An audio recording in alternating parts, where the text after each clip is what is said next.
आप panic attacks, depression और society pressure को फेस करने वाले इंसान हैं? क्या आप भी सोसाइटी के हिसाब से अपनी लाइफ गुजारने वाले हैं? लेकिन क्यों? चलिए, ये स्टोरी 100% आपकी लाइफ पर बनी है। वली वली एक ऐसा लड़का है जो अपने पेरेंट्स के खिलाफ जाकर अपने ड्रीम्स को पूरा करना चाहता है। माया माया एक स्ट्रॉन्ग और इंडिपेंडेंट लड़की है जो अपने टॉक्सिक फैमिली और एक टॉक्सिक सोसाइटी में रहती है। अमल, शी इज़ माई फेवरेट। आनिया एक डिप्रेस्ड, सेंसिटिव और एग्जाइटी से भरी हुई लड़की है। और दूसरी तरफ समीर एक चिल और प्रॉब्लम्स को प्रॉब्लम ना समझने वाला इंसान होता है। माया हमेशा की तरह जल्दबाजी में रहने वाली लड़की आज फिर यूनिवर्सिटी से लेट हो जाती है। और वहाँ दूसरी तरफ समीर मियाँ अपने अब्बा से गर्मा गर्म बेइज्जती खाते हैं, जो कि हर लड़का खाता ही है। और यहाँ डॉक्टर अमल कहती है, या अल्लाह मिस जाहिदा का एक्सीडेंट हो जाए, मैं टेस्ट से बच जाऊँ, जो कि हम भी करते ही थे। फिर अमल दादा दादी को आईफोन दिखाती है और यहाँ पे पुराने ज़माने के दादा दादी पता है क्या कहते हैं, ये आईफोन है या सोने का बिस्किट जो इतना महंगा है। फिर एंट्री होती है जेबी की फैमिली की। जी हाँ, यूएस अमेरिका वाले लोगों की, जिनके बच्चे बर्गर एंड ऑफ कोर्स उसके बच्चे जॉइंट फैमिली में सर्वाइव नहीं कर पाते। वली आते ही लड़ाई शुरू कर देता है बिकॉज उसे प्राइवेसी चाहिए होती और उसके अब्बा से तो बनती नहीं है, इसीलिए उसके अब्बा वहाँ पर भी सबके सामने उसको सुना देते हैं। एक दिन समीर वली की कॉल रिकॉर्डिंग कर लेता है जो वली लड़की से बात कर रहा होता है। अब समीर मियाँ को तो वली की कमज़ोरी का पता चल जाता है, फिर वो वली को यूज़ करता है।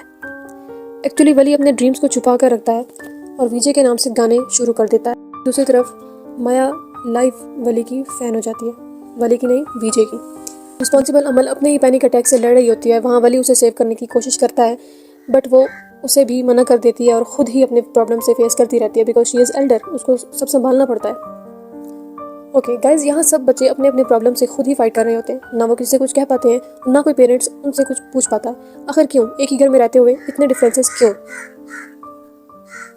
आनिया की फेलोज उसे स्कूल में ही लॉक करके चली जाती हैं and all this is because she is innocent. ना उसकी किसी से दोस्ती होती है, ना वो किसी से कुछ कहती है, ना कोई उसकी सुनता है। वहाँ दूसरी तरफ वली एग्जाम से माया की चीटिंग करते हुए पकड़ा जाता है। वली एक अलग ही स्टडी के प्रेशर में जी रहा होता है बट सुबह से शाम हो जाती है, वली और समीर को आनिया नहीं मिलती और ये दोनों घर में भी कुछ नहीं बता पाते। और वहाँ माया के टॉक्सिक अब्बा रिश्ता कर देते हैं। यहाँ वहाँ भटकने के बाद समीर दोबारा स्कूल में जाने का सोचता है। देन वली स्कूल की बैक साइड से अंदर जाता है और फाइनली आनिया को ढूंढ लेता है। माया अपने साथ होने वाली नाइंसाफ़ी बर्दाश्त नहीं कर पाती और पेरेंट्स के अगेंस्ट भी नहीं जा पाती, जिससे वो ट्रॉमेटाइज्ड हो जाती। आफ्टर सम टाइम्स फिर से सब खुश रहने लगते हैं। इंटेलिजेंट अमल अपने लेक्चर देना शुरू कर देती है। वली फेल होने की पूरी तैयारी में लग जाता है और माया भी डॉक्टर बनने की तैयारी शुरू कर देती है। बट आफ्टर रिजल्ट वली और माया दोनों पास हो जाते हैं and now Wali gone shocked because उसे फेल होना था। उसने तो एग्जाम्स भी ना होने के बराबर दिया था। फाइनली अपनी प्रॉब्लम्स को अमल के साथ शेयर करना शुरू कर दिया होता है, जिससे अमल उसकी बहुत हेल्प करती है। वली ने माया की लाइफ में भी प्रॉब्लम्स खड़ी कर दी और उनके सोल्यूशंस के लिए भी अमल ही समझाने के लिए आगे आती है बिकॉज शी इज़ लीजेंड। माया का फियांस वली और उसके अब्बा जी और उसकी पढ़ाई ने इन सब के बीच में माया को कैद करके रख दिया होता है। अब माया बेचारी, उसको नहीं पता कि इन सब के साथ कैसे डील करना है। वहाँ वली रोड एक्सीडेंट की वजह से अपने फादर को फेस नहीं कर पाता। जैसे ही फेस करता है उसके अब्बा डिप्रेस्ड हो जाता है, लगा देते हैं कि बर्गर बच्चा है इसलिए। नेक्स्ट डे वली अपना गुस्सा माया के फियांस पर निकाल देता है, जिसकी वजह से उसके फादर उसको मारते हैं और माया के टॉक्सिक फादर उसकी स्टडी भी बंद करवा देते हैं। Now she is completely lost her self. यार यहाँ पे माया की क्या गलती है बेटा? क्यों किसी के भी पेरेंट्स यहाँ किसी को सुनने के लिए तैयार नहीं? किसी को अपनी रेपुटेशन की पड़ी है और किसी के लिए औलाद बोझ है, आखिर ऐसा क्यों? नेक्स्ट डे माया के टॉक्सिक फादर वली के घर पहुँच जाते हैं। वहाँ वो सारा किस्सा वली के अब्बा को बताते हैं और वहाँ वली के अब्बा वली को मारते हैं। अगेन बिना कुछ समझे ही फादर उसे शाउट करते हैं। वली के फादर उसे वार्न करते हैं अमल से शादी करने को, but he don't wants to do that. Then Wali घर छोड़कर चला जाता है क्योंकि बर्गर बच्चा है और बर्दाश्त नहीं कर पाता। क्या मुझे बता सकता है कि यहाँ पर कौन राइट है और कौन रॉन्ग है? वहाँ दूसरी तरफ Amal is hardly crying and worries for Wali और वहाँ वली सारी रात सड़कों पे भटकता रहा। फिर सुबह उसे एक आदमी का सहारा मिला, बाय चांस वो भी एक म्यूजिशियन था। तो यहाँ कहानी में ट्विस्ट आ गया।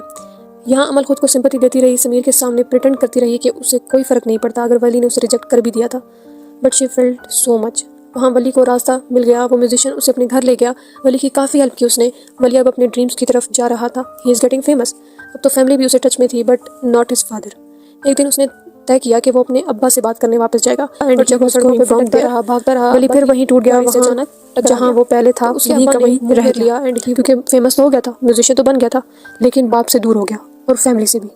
On the other side Aniya making videos of her self और वो खुद से बातें करती थी जब ओवरलैम्ड होती थी और वो सारी वीडियोज़ उसकी मामा ने देख ली। देन जब उसकी मामा ने आनिया से बात की because she was so depressed, अब वो डर गई और आनिया ने खुद को मारने की कोशिश की। उसको लगा कि शायद सब उसे पागल समझते हैं। और फिर कुछ टाइम बाद वहाँ वली माया से बात करते हुए जा रहा होता है। कुछ मोबाइल स्नैचर्स उस पर अटैक कर देते हैं जिस वजह से उसे गोली लग जाती है और माया सब सुन रही होती है। अब माया वहाँ से भागती है वली तक पहुँचने के लिए, बट उसे पैनिक अटैक हो जाता है और वहाँ वो बेहोश हो जाती है। ये सब माया का बाप देख रहा होता है। ये सब देखने के बाद माया का टॉक्सिक फादर भी रहमदिल हो जाता है और उसे अपनी बेटी की कंडीशन समझ आने लगती है। आफ्टर ऑल दैट वली भी ठीक होने लग जाता है, माया के अब्बा भी उसे अंडरस्टैंड करने लगते हैं और अमल भी मूव ऑन कर रही होती है। आनिया थेरेपिस्ट की वजह से बेटर होने लग जाती है। एंड सडनली वली के अब्बा अमेरिका से वापस आ जाते हैं। वो सबसे मिलने की कोशिश करता है but no one to meet him, even Aniya भी नहीं, क्योंकि सबको लगता है कि वली का बाप ही गलत है। और वहाँ वली के बॉस की बीमारी का राज सामने आ गया। बॉस की is going through a cancer और वहाँ वली डे बाय डे फेमस हो रहा था। वली अब अपने ड्रीम्स को जी रहा था। He got what he wants. And one day Wali को कॉल आई फाद मुस्तफ़ा की and he don't know him. यही बात वली ने समीर और माया को बता दी एंड बॉस ने कहा कि आर यू श्योर वली कि वो फाहद मुस्तफ़ा था। समीर ने कहा नहीं नहीं झूठ है, मेरे पास भी जीतो पाकिस्तान की तरफ से कॉल आती रहती हैं। और वहाँ वली के अब्बा बिल्कुल अकेले पड़ जाते हैं। Even he lost his business. But Wali वो तो अपने ड्रीम्स को जी रहा होता है। एंड सडनली माया की मामा वली को कॉल करके घर बुलाती है और उससे रिश्ते लेकर आने की बात करती है और शर्त रखती है कि उसके अब्बा ही कॉल करेंगे वरना वो रिश्ता नहीं देगी। बट यहाँ वली रिफ्यूज़ कर देता है बिकॉज ही थिंक्स कि उसके अब्बा कभी नहीं मानेंगे। वली अपनी मामा से बात कर रहा होता है कि उसके अब्बा इंडायरेक्टली सुन लेते हैं, लेकिन अब्बा उसे प्रिटेंड करते हैं कि उन्हें कोई फ़र्क नहीं पड़ता। उसके बाद वली के अब्बा माया के अब्बा से बात कर लेते हैं रिश्ते की, जिससे वो किसी को नहीं बताते। इवन कि वो उन्हें भी मना करते हैं कि वो वली को ना बताए। कुछ दिनों बाद वली के बॉस की डेथ हो जाती है और वली अपने बॉस की कब्र पर बैठा होता है कि वहाँ पर उसके अब्बा आ जाते हैं और वो वहाँ पर उसे वली को घर चलने के लिए कहते हैं, लेकिन वो रिफ्यूज़ कर देता है और अपने बाप को नफरत भरी निगाहों से देख रहा होता है। वली अपने ही बाप के सामने अपने बॉस की कब्र से मट्टी उठाता है और अपने सीने पर लगाता है और कहता है कि ये मेरा बाप है। जैसे ही वो घर आता है बीवी उससे पूछती है कि तुम तो बेटे को लेने गए थे तो लेकर क्यों नहीं है। और वो कहता है कि जिसे तुम लोग बॉस बॉस कहते हो ना, उसका नाम आमिर नकवी था। उसको मैंने ही हायर किया था, मैंने ही उसको वली के पीछे लगाया था और मैंने ही उसे कहा था कि तुम वली को वो बनाओगे जो वो चाहता है। उसकी कामयाबी के पीछे उसका ही बाप था, लेकिन अनफॉर्चुनेटली बताने से पहले ही उसकी डेथ हो गई। वली जब कब्र से वापस आता है और आकर उसी स्टूडियो में बैठता है जो उसके बॉस ने बनाया, उसको नजर आती है एक फाइल जो लास्ट मैसेज के नाम से सेव होती है। किसी से भी नहीं मिलता और वो सबसे यही पूछता है कि मेरा बाप कहाँ है, मेरे अब्बा कहाँ है। और वो अपने अब्बा के कमरे में जाता है और वहाँ पे जैसे ही उसका बाप उसको देखता है तो वो रो पड़ता है। फिर वो सब कुछ बताता है। वो कहता है अब्बा मैं हमेशा आपकी इंतज़ार करता रहा, आप नहीं आए, आप मेरे किसी कॉन्सर्ट में नहीं आए।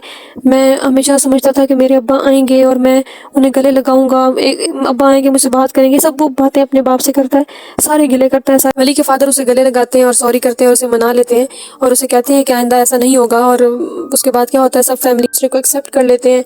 आनिया भी ठीक होने लग जाती है, अमल भी मूव ऑन कर लेती है और माया और वली भी अब अपने ख्वाब को जी रहा होता है और माया और वली भी एंगेज हो जाते हैं और सब फैमिली एक दूसरे को समझती है, अंडरस्टैंडिंग पैदा हो जाती है और सब अपनी लाइफ में फिर से बिजी होने लग जाते हैं और सब अब एक फैमिली की तरह